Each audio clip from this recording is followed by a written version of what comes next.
in addition to coming up with a plan with your partner about how to take an effective break if and when one of you become flooded, I really want to teach you how to self-soothe in more detail. So it doesn't matter which technique you use. It really matters more which one works for you and which one you're willing to practice. Some people can, go to a different room and read a magazine, or, go on a quick walk, especially if you're not allowing yourself to rehearse thoughts that keep you flooded. Or you may go to the bathroom and splash yourself with water. But it's just really important to know that all of us experience this in our relationships, and recognizing it so that it doesn't ruin your relationship is critical. So when you're breathing, like let's say you wanted to use breathing to help bring your heart rate down. The first step is to really get control of your breathing. So when you start to get flooded, you'll either find yourself holding your breath a lot or, kind of breathing really shallowly. So you need to change your breathing so that it's even and that you take regular deep breaths, taking your time, inhaling and exhaling. And so just learning to slow your breath is really going to help you to bring your heart rate down. The second sort of way you can practice self-soothing is through relaxation.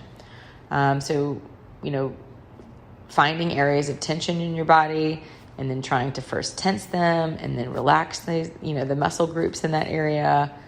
For example, in your face, if you feel some tension in your forehead or jaw, or your neck or your shoulders or your arms or your back, you would tense those for, at least 10 seconds, and then you would let go of them.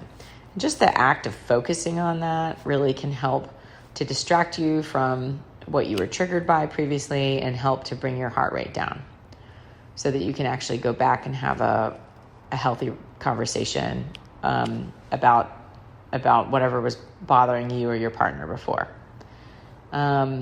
When you're practicing heaviness, you might, let tension flow out and just visualize, parts of your body starting to feel heavy and visualizing tension flowing out of them. Another technique is related to warmth. And so if you start to imagine your body, different parts of your body becoming warm, oftentimes that also can bring your heart rate down. A fifth step would be imagery. And this is very personal. And so it really matters what really matters is that it's a place that you can imagine where you could go in your mind and feel calm. So the keys to meditate, to focus your attention on one calming vision or idea, and it can be a very specific place that you go, or a comforting place. It could be like a forest or a beach. And you want to spend some time like just imagining it as vividly as you can to calm yourself down. And imagery could be a place on an island. It really just depends on what would work for you. And self-soothing really is more like the brown belt version for reducing flooding. The black belt ultimately in any couple is to learn how to soothe your partner before you even get flooded. So really using effective repairs and really accepting repairs, those acts as breaks. So, becoming a really good detective of your partner, like if you're talking about a difficult subject, watching their body language, watching their face, in the moment they start to look pained or frustrated, to make a repair attempt so that you can stay present. And please remember that the magic ratio, what we've studied at the Gottman Institute, is that there's a ratio of 5-1, 5 positive to every 1 negative interaction in a conflict. This isn't just hanging out.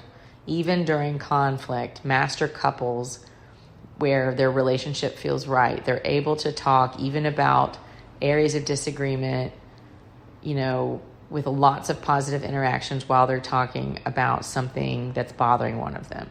Just the act of listening and making eye contact and nodding your head and saying, oh, that makes sense to me, or, oh, you have a really good point. Like allowing your partner to influence you, especially if they're complaining about you to you, staying present, not stonewalling, not getting defensive. And also, if you're the person bringing up the complaint, not using a harsh startup, but using a gentle startup to complain without blame. All of the repairs and the softened startup and the non-defensive listening are positive gestures that go a long way, so that if things do start to get, tense, or you do say something that wasn't the nicest, that you can quickly repair, and that all of the other positive interactions have really buffered you against that. Good luck.